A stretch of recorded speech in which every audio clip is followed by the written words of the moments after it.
And yeah, it'll be nice once the semester finishes. I agree.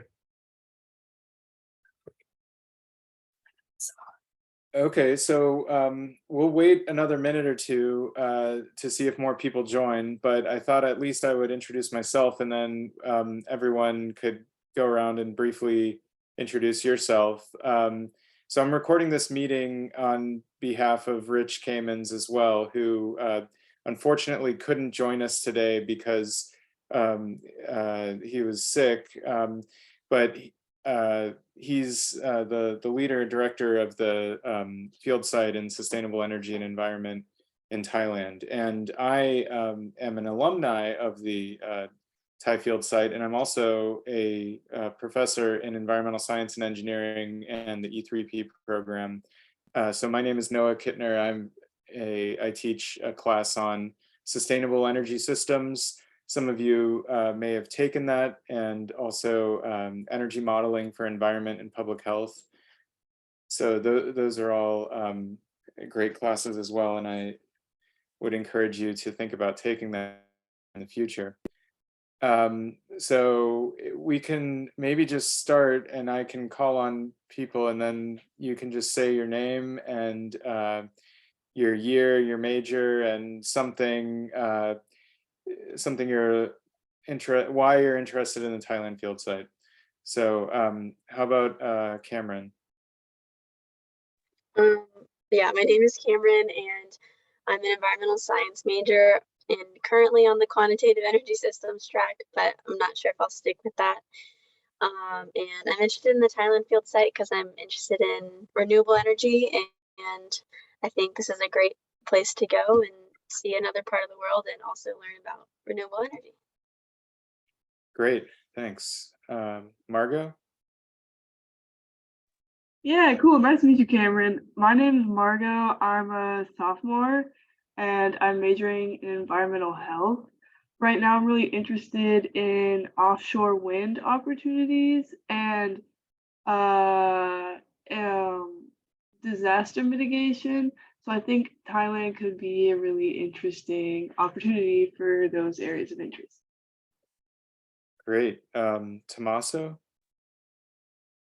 I'm a freshman at UNC. I'm an environmental science major, and I'm interested in the program. I don't know much about it, but I'm really interested to because I'm really interested to sustainable energy and life cycle assessment, and I also really like Asia in general. So yeah. Okay, perfect. Yeah, you're in the right place. Susan? Hi, everyone. I'm Susan Cohen. I'm with the Institute for the Environment, and we are in cooperation with Study Abroad and E3P, the Ecology, Environment, and Energy Program. Sometimes I get ecology and environment swapped the wrong way. We help to administer this field site, and we've been connected with it for a long time. Sustainable Carolina is housed at the Institute for the Environment, and we have a lot of energy related initiatives. So it's a really nice coming together of topics, but we've always had these amazing field site leaders and field site alums that guide the site and the curriculum and all the field trips. So you're in good hands with both Rich and Noah here. Great, thanks. So Rich gave me some slides that I can share with you, and I'll talk through some of them, and then we can also open it up to questions. So, you can feel free to interrupt me and just ask some questions. This is actually a photo, I think you can see the screen. This is actually a photo of the university where the Thai field site is held. So the program is joint with King Mongkut's University of Technology, Thonburi. That's the official name of the university, but within the university, they have a school called the Joint Graduate School of Energy and Environment. And actually, a lot of these courses that are held at the Thai field site give you graduate level training in energy and environmental topics. And some of the classes that you'll take include life cycle assessment, and there's mapping, or there's other courses that map to other ones at UNC. There's some information that I'll go through that lists all the courses in a moment. Essentially, the way this project is designed, or this program is designed, is that during the spring semester of 2024, people will go over to Thailand in January through the semester. And so you'll take a number of courses and you'll complete the capstone research project. This field site has a really great success rate in terms of getting students to publish their capstone projects. A number of them have been really successful or have led them to other careers in renewable energy or sustainability and water systems and all kinds of important environmental topics. So I think that's been a hallmark of the program. There's actually because the program has been going on for more than almost 20 years or there's a lot of alumni that have gone through this program and are working on energy and sustainability topics. So here's some information just about the university. The other thing is that if you're able to, Rich will lead this 1 hour class in Thai culture and survival Thai in fall of 2023. So this coming fall. It looks like, welcome Claire. We have another student who's joined us. So these are just some approximate figures. This is one of the student groups that was giving a final presentation for the capstone project. But you might be curious about what the field site entails in terms of courses. So there's some flexibility. There's a lot of courses that are offered at the Joint Graduate School of Energy and Environment, and you can take the classes that interest you, and you'll take courses for research credits and the capstone, which is part of the environmental science or environmental studies major. The really great thing about this field site is that you can knock out a lot of the major within the field site. So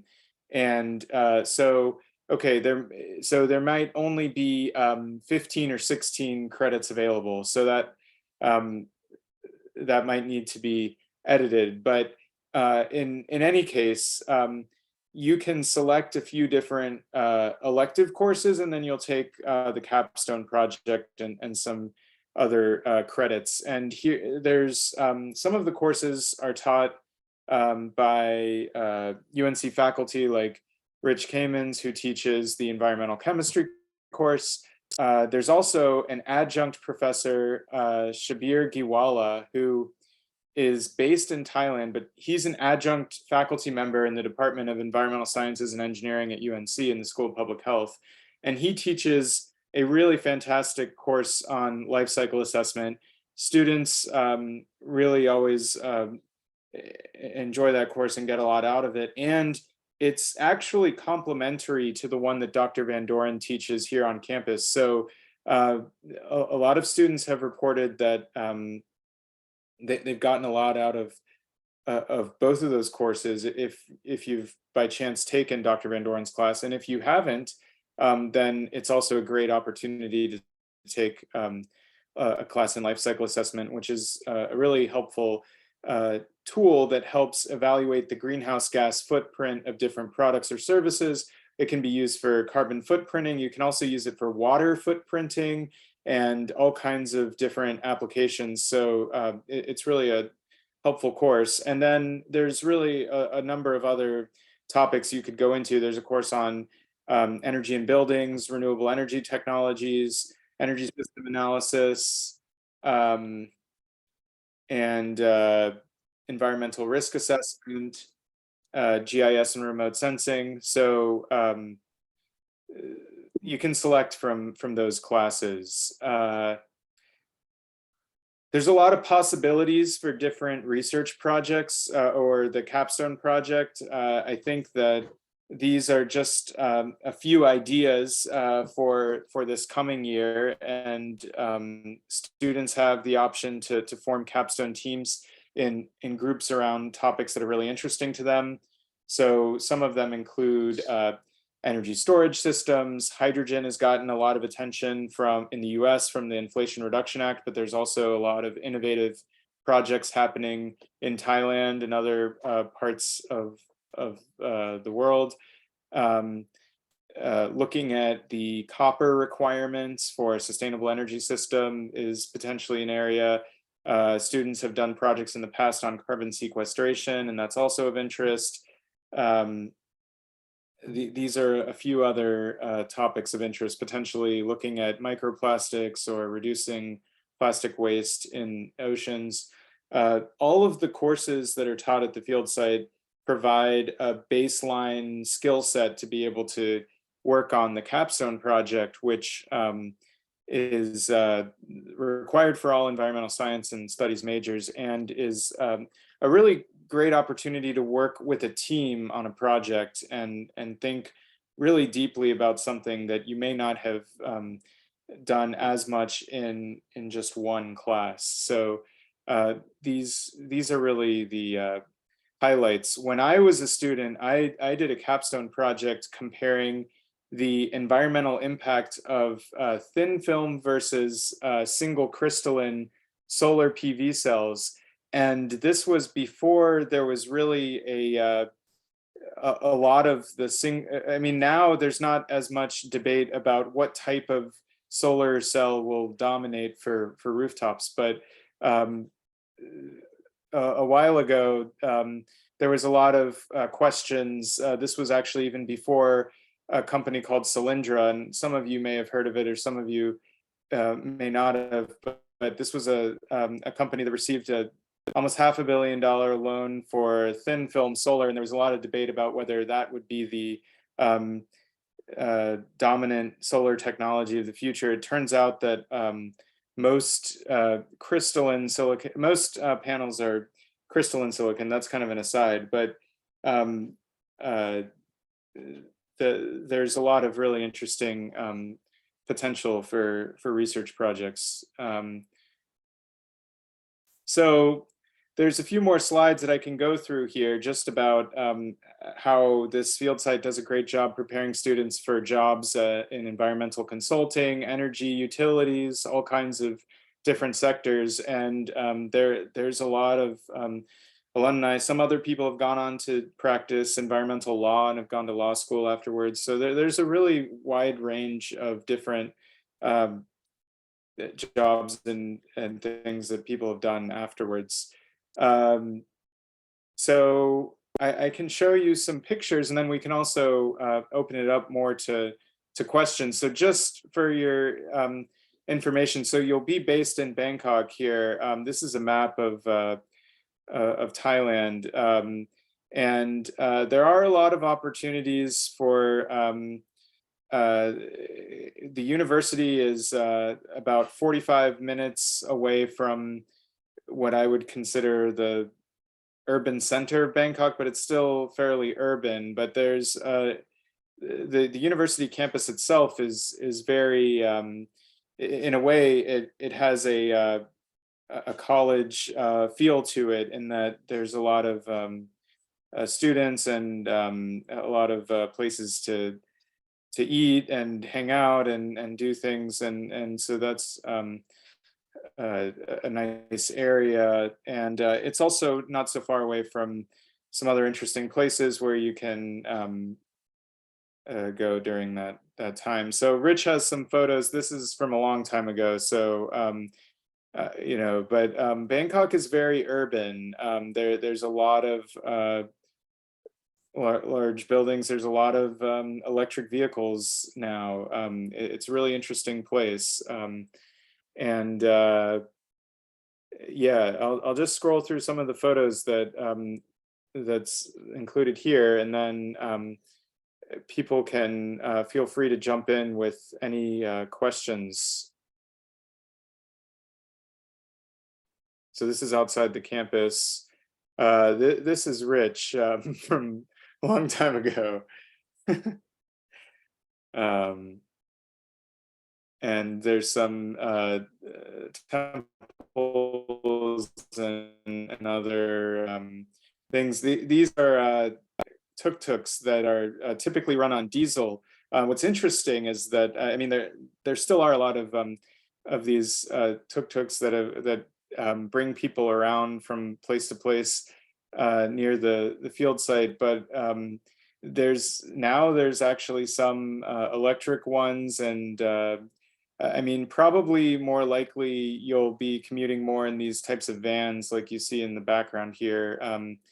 The JGC, the university, owns a few of these shuttle vans, and they tend to organize some transportation in those. So that's probably more often. But water is a big part of life in Thailand too, and so there's a lot of floating markets and interesting places to go. And yeah, it doesn't hurt that the food is really great too. So there's a lot of interesting things there. These are some fruits. This is rambutan and mangosteen. So I don't know how many of you have tried rambutan or mangosteen. It's kind of hard to find here in the US, but you'll definitely try it if you attend the field site. So any questions?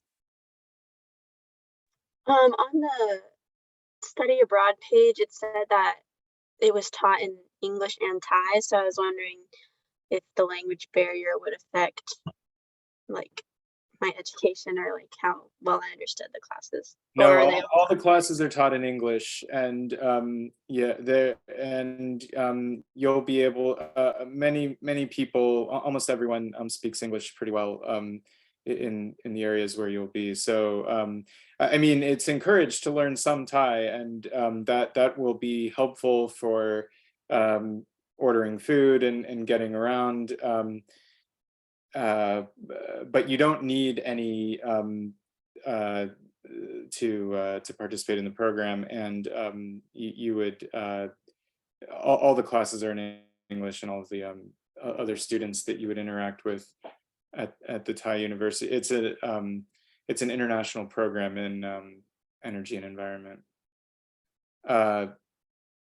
Tommaso? Yeah, I just wanted to ask, what would be the cost for the whole program, and if there also are any scholarships available? Yeah, that's an excellent question, and I may see if Susan has any approximate answer to that question. Gosh, I Okay. don't know if they've updated the expected tuition because there's been a change in the structure of the class. Mhm. But if you shoot me an email, I will put you in touch with Okay. somebody who may be able to tell you a little bit. I can tell you financial aid Okay. packages for fall and spring are excellent. They're not like the summer. Because I know you've had experience with that. Okay. So you can expect, Yeah. I mean, you'll fill out your financial aid form just like you always do, and you'll be submitted into the system. And there is always abundant financial aid to attend these. I know for a lot of semester long, they always strive to stay within the cost of a regular semester, but it's impossible when you start adding on international airfares and things like that. So you can expect it to be more than a regular semester, but it shouldn't be twice or anything like that. And shoot me an email and we'll see if we can get that figure really fast. We'll see if we can get it updated. I think that's a really good estimate, Cameron. And if you forced me to give something without looking at it, I would have said about $15,000. Yeah, and I did just want to add on briefly to that. So the cost of living there is a lot less expensive than in at Chapel Hill. A meal at a restaurant might cost you $3 or $4, which is that's pretty low compared to somewhere on Franklin Street, of course, and because of that, that's kind of a lot of students will eat at the at those places. But the other advantage I wanted to say, it's not exactly related to cost, but it's related to transferring the credits because it's a UNC program through the Institute for the Environment. You're not really having to transfer credits in, and so that's really an advantage of the field site program in general for the E3P major. And uh, so your classes will show up on your UNC transcript, and all of those classes will count toward your GPA and part of UNC's uh, normal system. Whereas you know, some programs you might have to apply to transfer the credits in. You don't need to do that here. Margot? Yeah, I have a couple questions, if that's okay. First, where do you stay while you're in the program? Do we need to find our own housing, or I'm guessing you probably stay in a dorm? So yeah, so typically, well, so Rich probably has the most updated answer on specifically where, but the program will help the students find, or well, will provide some housing options. I think in past years, they've often been in an apartment complex that's near the university, and that there are several different options available in terms of like living in a by yourself or with a roommate, and the so those options will be available, but that whole university area has different housing options, so you'll be very close to the university. Oh, and maybe there's a link on the website that has more specific information. I mean, I've that's probably what I can say for my So that own. link takes you to the Thailand program at the SAO website. So if you just Google UNC SAO, right, you can do a program search, put in Thailand, and you'll see the Birch, but you'll also see the E3P one. Some of this information is wrong. The cost, I think, is still based on when it was a semester and a half. So please don't look at the cost and have like, oh, I thought she said it wasn't double. I don't think that cost is right. But it is right where, so there's different tabs you'll see across the top, and one of them's housing. And just like Noah said, you usually stay in apartments that have been found for y'all. And I believe, Noah, in the past, there was an option to do either singles or doubles. I Right. think that's on a case by case basis, though, like every year's a little different, and it depends on how many people apply and things Yeah, like that. exactly. And I mean, that can affect the cost a little bit too. I Yeah. think as students, if you have a roommate, you might save some money on that. But in general, also the cost of that apartment is I can't say exactly what it's going to be, but it's going to be considerably less than what it would be in Chapel Hill. So that's potentially a good thing. I mean, it probably kind of balances out with the airfares and everything, but the cost of living is a bit less. Margot, you have another question? Yeah, and then so living there, how would you get to the university campus? And is it safe to generally just walk around and explore on your own? Or do you need to have a Very, good very safe. group? It's a very Okay. safe area.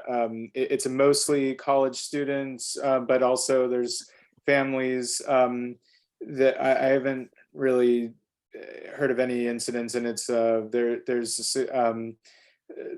there's actually security for the campus that is around like basically 24/7. So there's yeah, I haven't heard of that issue, but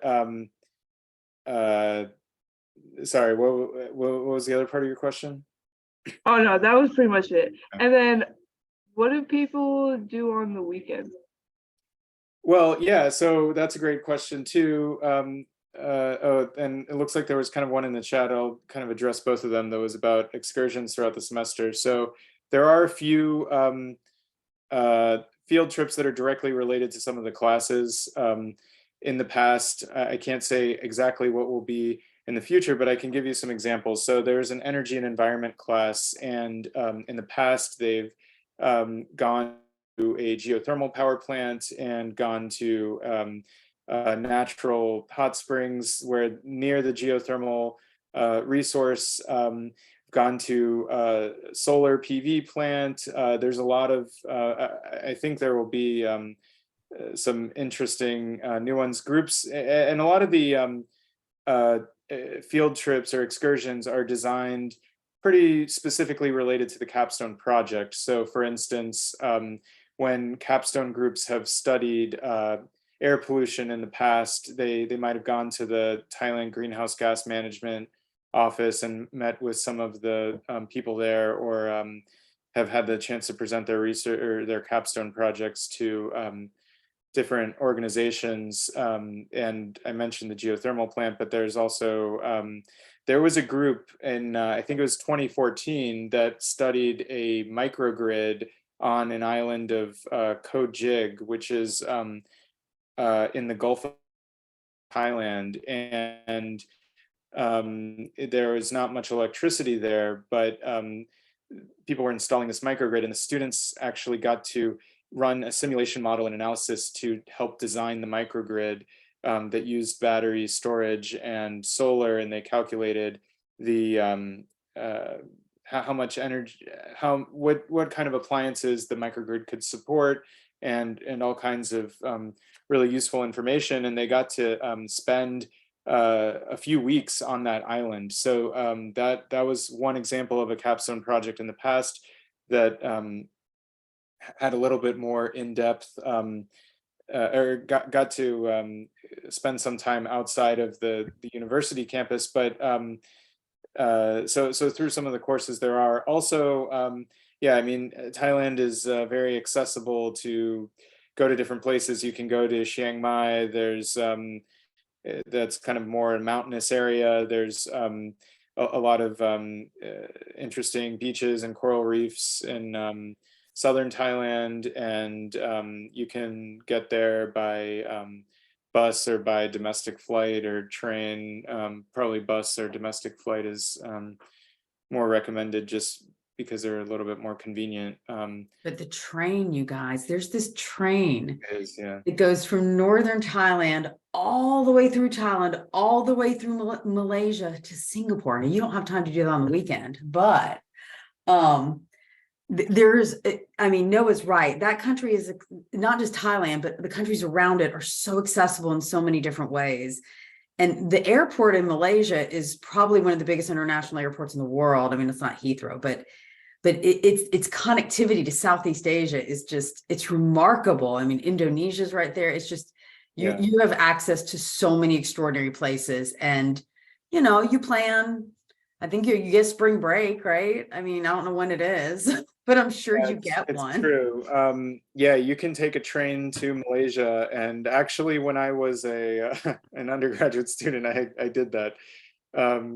And but yeah, also, I mean, people have gone in the past to Angkor Wat in Cambodia, or you know, Laos or Vietnam or nearby as well. So Burma, it's right off Malaysia. yeah. The traveling groups, right? Keep your smarts about you. Probably make good decisions. Probably from study abroad, you know, staying in Thailand is probably encouraged. But there's really a lot to do in Thailand too. So that's Oh yeah.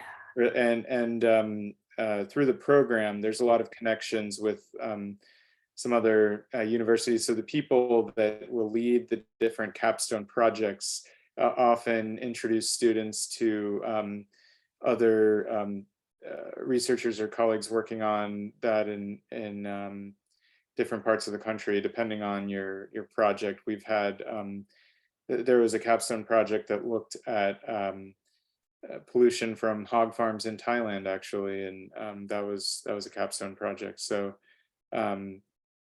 it kind of depends on that. Cameron, you had your hand up for a while too. How many students normally go in like the group? Like, is it going to be small like this Zoom, or is it going to be more? And then I know you have to apply. Is that more of an informal thing? Or is it like pretty like competitive? I'll let Susan answer that possibly. Sure. The numbers tend to be between, no fewer than 8, because at a certain level, we're too low to run the program. We can't financially do it. That almost never happens though. And then they try not to do sort of more than 15, because then you lose that small cohort experience. So it will be a small cohort. I can't remember, because this field site's in the spring, sometimes I forget the dates and I have to look them up, and I'm not sure, again, they're updated on the SAO website, but we'll get all that stuff updated. As far as like application dates, it is, so there will be a deadline.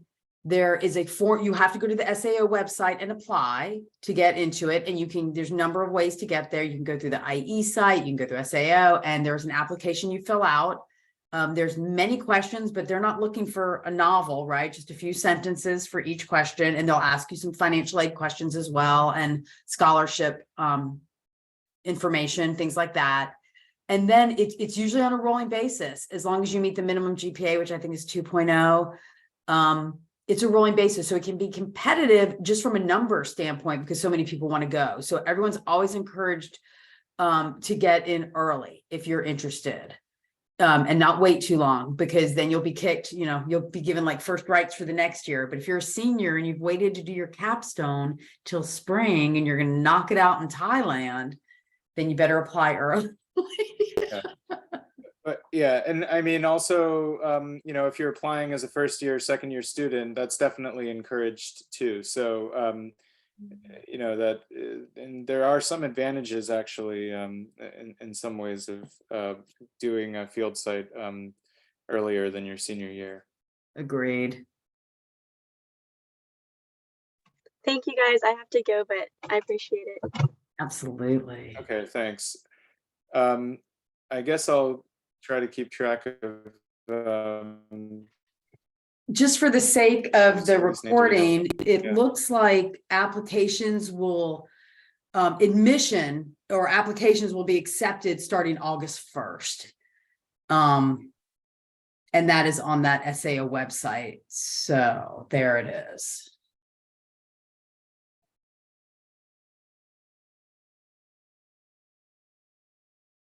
Yeah, okay. Any other questions?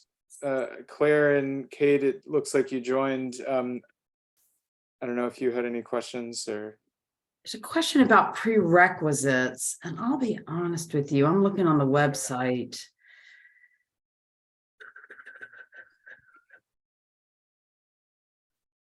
I don't, Yeah. do you remember that, Noah? I'm not 100% sure. Okay, I don't think there's any formal prerequisites, but some of the encouraged classes like environmental chemistry, it's recommended that you've taken chemistry 101, Yeah. I think, at least, and Math 231 or equivalent. 31 is also encouraged. I would say go ahead and apply. But yeah, most of the courses are if you've taken some of the intro levels in the sciences or math, that's encouraged. But I don't know if they're formally prerequisites. And then I would say that if you've gone beyond Chem 101 or Math 231, that's also great. So that would be helpful, but not required. Hi, yeah, sorry. I joined a little bit late. I was on my way home from work. And I'm not sure if you already covered this just because I missed the first couple minutes, but in terms of I know that there's a required class in the fall. In terms of registering for that, is there anything we have to do on our end? Just Well, I think you just register for it, and as long as you do that before the beginning of the fall semester, I think that would be um, fine. But yeah, also Rich Kamens, who typically leads the field site, and he wasn't able to make this meeting, but his email was at the beginning, and I can scroll back to that slide. It's so yeah, it's Rich Kamens at gmail.com. So the answer to that is, yeah, it would be good to register for that course. And if you're having trouble with registering, then someone from E3P or a study abroad can probably help you with that. So take advantage of the Study Abroad website, y'all, and it has these different tabs. It also, Study Abroad has contacts. Some things, you know, Rich can answer, something Study Abroad can answer, but Study Abroad really at the end of the day has all the information, or should, but there's stuff we need to get updated, like the cost and things like that, just as kind of a reminder. And Rich's, unfortunately, his contact info on the SAO website is his UNC email, and he just doesn't check that very often. So we should probably retrain him. Yeah. Okay, thank you so much. Sure.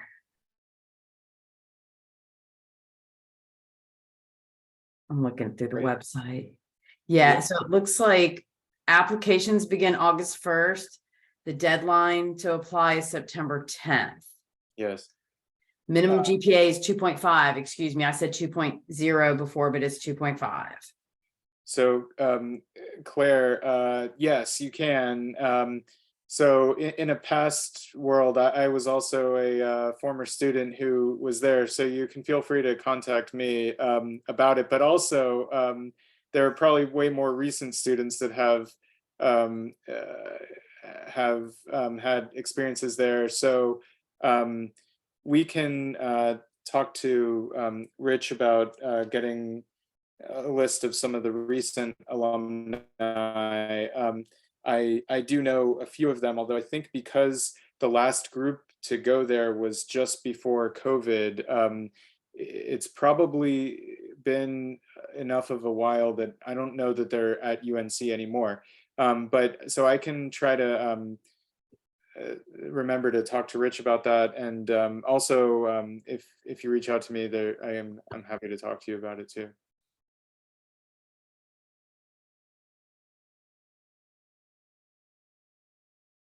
What's the weather like in the spring, Noah?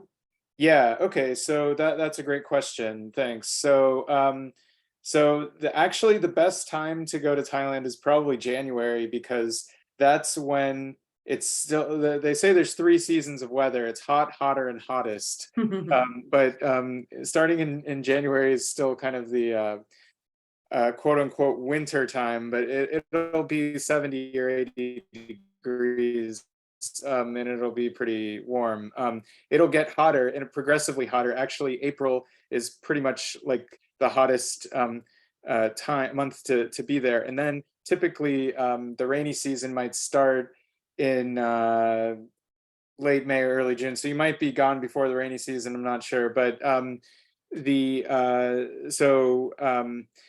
you would be there during April, which is Songkran, which is the Thai New Year holiday, and so there's all kinds of celebrations and festivals for the New Year during that time, and you'll probably have a few days off of class during the Songkran period. So that's interesting, but yeah, it'll be pretty hot in the 90s or even higher. There's urban heat island effect going on, but there is a lot of the buildings are designed passively to encourage ventilation. You'll notice that. So a lot of the buildings are on stilts, and a lot of those a lot of the space is also partially outdoors, so you get a lot of really good breeze from the wind. So that's just from the design of buildings, and a lot of shade. So there are ways people keep cool, and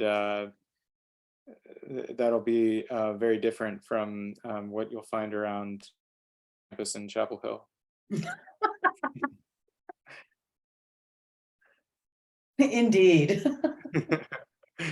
But yeah, I mean, a lot of the buildings on campus, they all have air conditioning as well.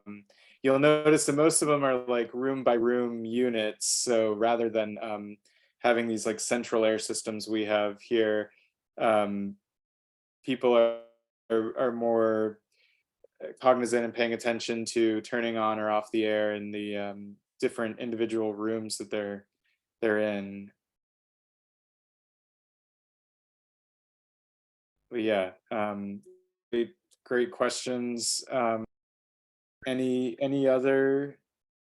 So they have modern medical facilities there, right? So Absolutely, yeah, yeah. that's The something Thai great. health system, yeah, Internet's is great, high-speed internet. You probably don't drink the water, I'm guessing though, that the water treatment isn't necessarily as reliable as you'd like it to so yeah. be. That's Um, true. Yeah, typically people will have, but there's a lot of water filters in places, so you can buy bottled water, or basically they have these like things called water ATMs where you could have your reusable water bottle and fill it with filtered, safe drinking water. Cool. So great internet. You can contact your parents all the time. You figure out your cell phone. You probably buy a SIM card or something when you're there. Don't drink the Yep. water. Super medical facilities there, top notch, really world class. I don't think you need any vaccines. I'm just like thinking about like, you know, all those logistic things. I don't think you need vaccines. No, The CDC website's the place to check for that. But it's again, level you're in a one. very modern city.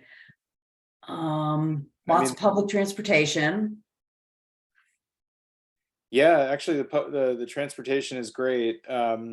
You'll have the chance to ride on buses that then convert into ferries that take you along a canal, and there's SkyTrain and subway, and the public transit system in Bangkok has expanded dramatically in the past 2 years. Like it's like nearly doubled or tripled in size. So actually, it's pretty incredible. Compared to in the past, there you can get around a really large portion of the city via this subway system, essentially.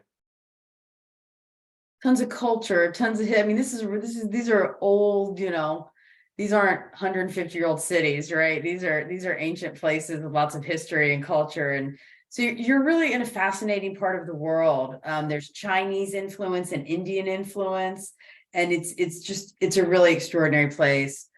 Am I forgetting anything, Noah? I was trying to just think of like all the quick like logistics. The food's extraordinary. Yeah, yeah. I mean, Rich will go over a lot of it, and but yeah, the food is great. One of the things that Rich will make you do is learn different Thai dishes in the class, and then and so then you'll have to eat Thai food with Rich before you are allowed to go to Thailand in the spring. It's funny you say that because if I were in Thailand for a semester, I would go find like a weekend cooking course. Yes, and students have done that. So. Yeah, for sure. I would do that. Get my pad thai down so I can come home and amaze my family and friends. This is slightly terrible to say, Say but it. I'm not a big fan of noodles exactly. They mess up my stomach. You can eat rice and vegetables and chicken all day long, and eggs and dairy. Okay. They have I mean, you can eat everything. There's yeah, actually to be honest, There's not really pad thai. the university there's now, well, yeah, there is some, but the university has a lot of different food options. So, if you're not a fan of noodles, there will be other things to eat. And there's some grocery stores near the campus, so you can get all kinds of food. This wasn't true 15 or 20 years ago, but now it is. There's almost, there's Nothing. different types of cuisines available near the campus as well. And so, if you were hankering for American food or other things, that exists as well. So there's a lot of different food options. Cool, thank you guys for everything. I'm gonna head out, but it was super cool to learn. I just want you to know that there's 221 Starbucks in Bangkok. Oh, I just looked it up. Oh gosh, I am yeah. a Actually, big coffee. and Let yeah, that be an indicator for you. and actually, it wasn't until a few years ago, but very recently, there is a Starbucks that opened right near the picture of where you're looking at. So I guess you can't really escape that. But yeah, anyway, it's It just means you can get anything you want. Yeah. And since I'm the only one here, I have someone. I think it's okay. Are there any opportunities to work in offshore wind development, perhaps? absolutely. I would say that's going to be a big topic, and my understanding right now is actually Thailand hasn't really developed much offshore wind because of kind of limited capacity, but there are huge offshore wind projects that are being developed in Vietnam, and some of them may even be connected to the Thai grid through electricity trading. So, but offshore wind is definitely an interesting topic, and that there's a possibility that could be one of the capstone projects. But there was a group of students that went to the Thailand field site and focused on wind energy a few years ago and did a capstone on it. Well, that's awesome to hear. Yeah. Well, thank you so much. You'll probably get an email from me over the summer sometime. It's yeah, I'm glad you're interested, Margot. I didn't realize you were a sophomore. I thought you were like a senior. Yeah. Wow. Well, I'm glad I give off that. Very mature, Mark. Thank you. Okay. You guys have an awesome day. Thanks, you too. Hope Nice the rain job, doesn't Noah. drag you down. Perfect. If you drop your the recording onto OneDrive, you can stop now. And Yeah, all right.